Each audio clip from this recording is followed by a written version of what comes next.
With cannabis becoming more mainstream, there is also a lot of concern with biopesticides. And with me to explain more about that part of the cannabis industry is Eric Newlan. He's the Vice President and General Counsel for Digital Development Partners, to explain more about the company and what you're doing in this area. So Eric, welcome. And if you could kind of explain what is the foundation, the bread and butter of Digital Development Partners. Thanks, Jane. The bread and butter of our company is a biopesticide that we got through the EPA last December.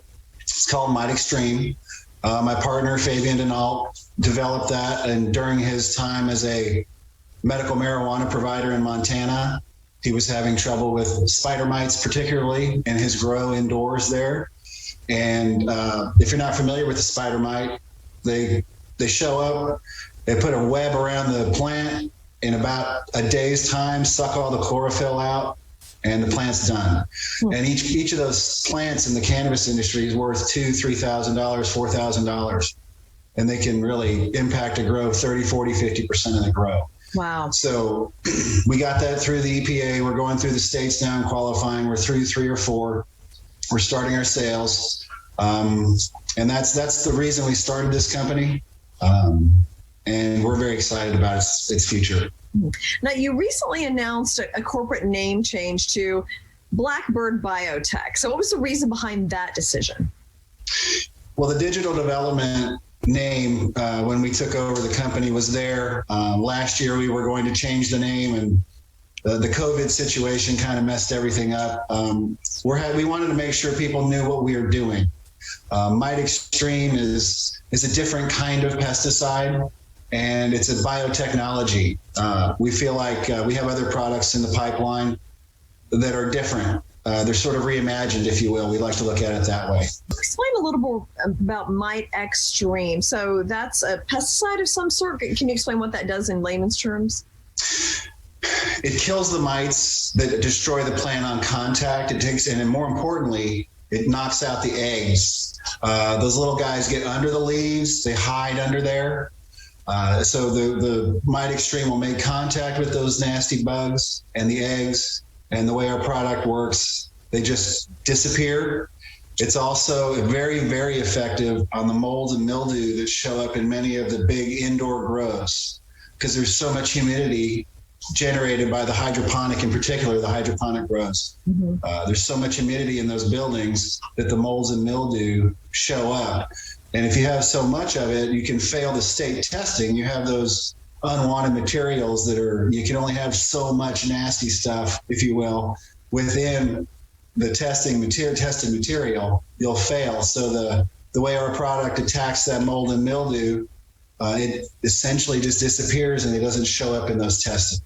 Interesting. At those state levels. Now, does that Mite Extreme work on all crops, some crops? It works on everything. The spider mites don't attack everywhere. They're a big problem in some areas, but not others. But they are a pest of serious note in the cannabis and in the industrial hemp, specifically in the indoors. Also outdoors when you get into like the Pacific Northwest in particular, and then some areas overseas as well.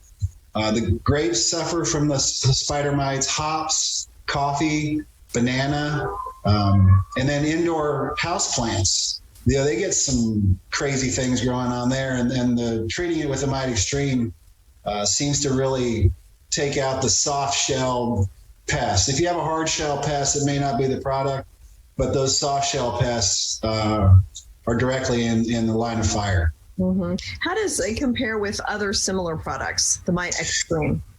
That's really sort of the point of our whole company, really, is that we feel like we have an incredible competitive advantage. The way that Fabian put together the chemistry of Mite Extreme, we're able to treat, taking cannabis, for example, all the way through the day of harvest, and still have our 0 parts per million testing results for banned substances in all of the state marijuana testing that you have to go through to be able to sell it into the market. Mm-hmm. Competitors such as neem oil, it's a treatment, malathion.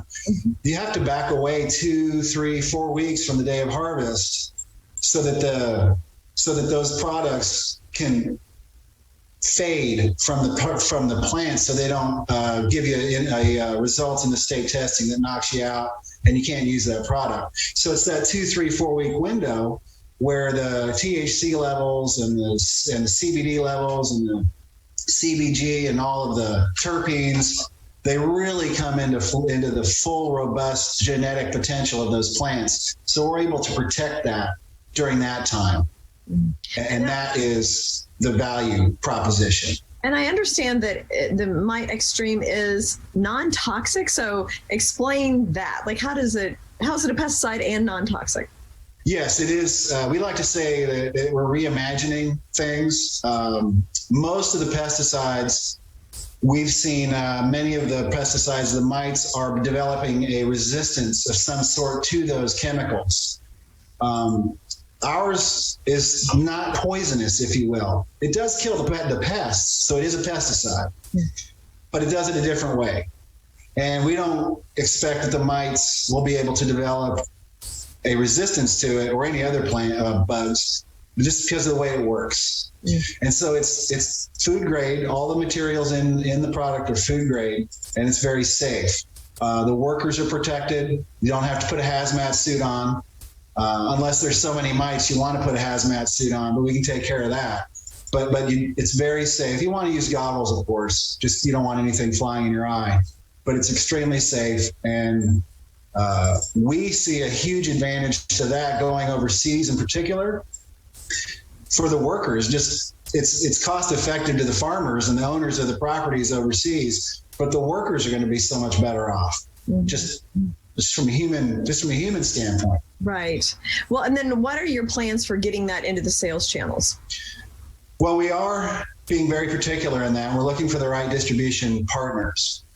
We've reached out to 2 or 3 in our country here, and we're working through that.